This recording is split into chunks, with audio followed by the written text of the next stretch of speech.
Cette vidéo est dédiée aux personnes qui ne sont pas familiers avec l'univers Marvel, voire qui n'en ont vu aucun, et parce que oui, ça va être le meilleur film de tous les temps, Captain America va mourir, et puis... Bref, si on te harcèle pour aller voir ce film au ciné et que tu ne connais rien à ce qui s'est passé avant, alors tu vas être très vite comme ça pendant tout le film. Bah ouais, ce film est la conclusion d'une vingtaine de films déjà parus, mais ne t'inquiète pas, je vais te résumer ici tout ce que tu dois savoir pour pouvoir comprendre Avengers Endgame. Bon déjà, sache que Avengers Endgame est la suite de ce film sorti il y a un an. Si tu l'as pas vu, c'est pas grave mon pote, ma vidéo est là. Alors lui c'est Thanos, à part avoir de grosses vergetures au menton, et le fait qu'il soit resté la moitié de sa vie assis sans bouger ses fesses, son but dans la vie c'est de récupérer des petits cailloux appelés pierres d'infinité pour qu'avec il puisse détruire la moitié des habitants de l'univers juste en claquant des doigts. Et spoiler, ce bâtard va réussir, tuant ainsi la moitié des habitants de l'univers avec beaucoup de super-héros aussi, dont sa fille qu'il va sacrifier pour gagner la pierre de l'âme, le frère de lui qui est le dieu de la foudre et qui au lieu de décapiter Thanos direct a préféré lui raconter sa vie et du coup, bah il a gagné. GG mec. Vision qui est un robot qui était en vie grâce à la pierre de l'esprit, donc là, bah il est mort. Et aussi lui, elle, lui et lui.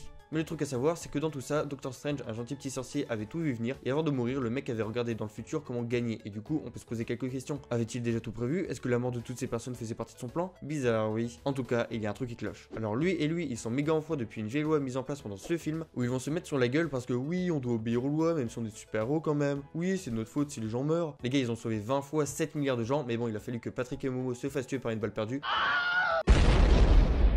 Et du coup, tout est parti en couille. Et voilà comment perdre son meilleur ami. Bravo, Marvel. Et tout ça à cause de ce mec qui, on espère, est parti en poussière. Parce que bon, là, faut pas exagérer, hein. T'es bien beau titi, mais se faire mettre sur la gueule nos héros préférés, ça commence à bien faire. Alors lui, c'est Hulk quand il est pas énervé. Mais depuis que Thanos l'a défoncé, il est bien resté pendant tout le film, bien enfoncé dans le banner. Elle, c'est la sœur de elle, donc si t'as bien suivi, c'est la fille de... lui, bravo, voilà, bien joué. Je t'offre cette carte Google Play de 50 €.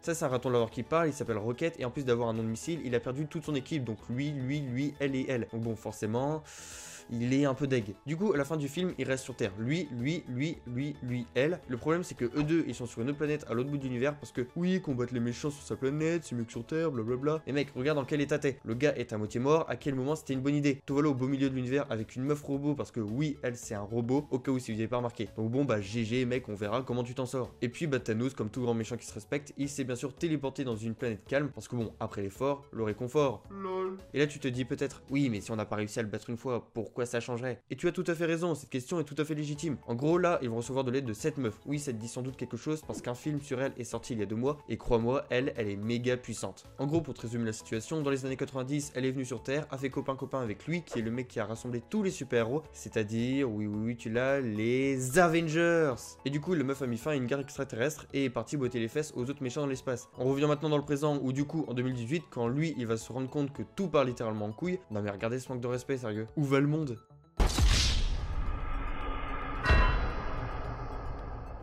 Du coup, il se dit que ce serait pas mal de l'appeler pour lui dire de venir sauver la Terre. Et puis, il meurt. Voilà.